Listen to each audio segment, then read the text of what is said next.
আসসালামু আলাইকুম ওরহমতুল্লাহ। সবাইকে চলে আসলাম আজকে আমাদের সেই ঐতিহাসিক লেয়ার মুরগির বাচ্চার চতুর্থ দিনের আপডেট নিয়ে।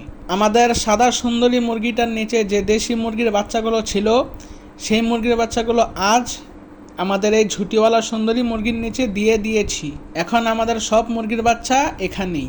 আলহামদুলিল্লাহ, এখানে আমাদের মোট 13টা মুরগির বাচ্চা আছে। আলহামদুলিল্লাহ, আমাদের এখানে সবগুলো মুরগির বাচ্চাই সুস্থ আছে। শুধুমাত্র এই মুরগির বাচ্চাটাই একটু দুর্বল দুর্বল, কারণ এই মুরগির বাচ্চাটা সবার লাস্টে ফুটেছে। দেখুন, মাশাআল্লাহ, মুরগির বাচ্চাটা কত সুন্দর। আসলেই আল্লাহর সৃষ্টি খুবই সুন্দর। যে কোনো জিনিসই ছোট থাকতে খুবই সুন্দর লাগে। দেখুন কতটা সুন্দর লাগছে এই মুরগির বাচ্চাটাকে, মাশাআল্লাহ। আচ্ছা, আমি তাহলে ওকে ওর মার কাছে দিয়ে দেই।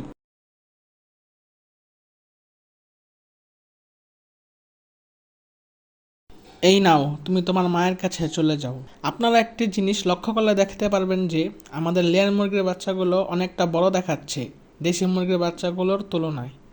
আমাদের দেশি মুরগির বাচ্চাগুলো সাইজে একটু ছোট, আর লেয়ার মুরগির বাচ্চাগুলো সাইজে একটু বড়, কারণ লেয়ার মুরগির বাচ্চাগুলো আগে ফুটেছে এবং দেশি মুরগির বাচ্চাগুলো পরে ফুটেছে।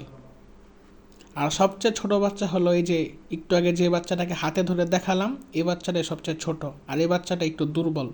এই বাচ্চাটা যদি ভালোভাবে এবং তাপ পায়, তাহলে এই মুরগির বাচ্চাটা তাড়াতাড়ি শক্তিশালী হয়ে যাবে ইনশাআল্লাহ। এই দেখেন, এই ছোট মুরগির বাচ্চাটা কেমন জানি করতেছিল, আমি ওকে পানি খাওয়াই দিলাম। মাঝে মাঝে এরকম হয়ে যায়, এখানে অনেক ছাই আছে, এই ছাই যদি ওদের মুখে চলে যায় তখন ওরা এমন করে, আর সেই অবস্থায় আপনারা অবশ্যই পানি খাওয়াই দিবেন। আলহামদুলিল্লাহ, আপনারা দেখতে পারতেছেন যে আমার মুরগির বাচ্চাগুলো কি সুন্দর করে পানিগুলো খেয়ে নিচ্ছে, মাশাআল্লাহ। আপনারা একটু আগে যে ময়লা পানিগুলো দেখেছিলেন, এই পানিগুলো খেলে মুরগির বাচ্চার তেমন কোনো অসুবিধা হয় না, কারণ ওরাই এগুলো পাড়ায়া নষ্ট করে। আবার আমি ওদেরকে এই ময়লা পানিগুলো ফেলে দিয়ে আবার নতুন করে পরিষ্কার পানি দিই। তবে ময়লা পানিগুলো না দেয়াই ভালো। তবে ওদেরকে পরিষ্কার পানি দিলে ওরা মুহূর্তের মধ্যে 1 মিনিটের মধ্যেই এই পানিগুলো ময়লা করে ফেলে। আমি আবার এই পানিগুলো ফেলে দিয়ে আবার আধা ঘন্টা বা 1 ঘন্টা পরে আবার পানি দিই। এভাবেই চলতে থাকে মূলত। তবে অবশ্যই আপনারা পরিষ্কার পানি দেওয়ার চেষ্টা করবেন। আপনারা যে ময়লা পানিগুলো দেখেছিলেন সেগুলো আমি একটু আগেই দিয়েছিলাম, সেই পানিগুলো পরিষ্কারই ছিল। ওরা 1 মিনিটের মধ্যে পানিগুলো ময়লা করে ফেলে। আচ্ছা, এখন মেডিসিনের কথায় আসা যাক। আপনারা তো জানেনই যে দ্বিতীয় দিন আমি যে মেডিসিনের প্রসেসটা দেখিয়েছিলাম, সেটা আজ চতুর্থ দিনেও সেই মেডিসিনগুলাই দিয়েছি। আমি 5ম দিন পর্যন্ত এই মেডিসিনগুলা দিব। তারপরের আপডেট ইনশাআল্লাহ আপনারা পরবর্তী ভিডিওগুলোতে জানতে পারবেন। এই দেখেন, মাশাআল্লাহ, আমাদের সবগুলো মুরগির বাচ্চা এখন ওর মায়ের সাথে।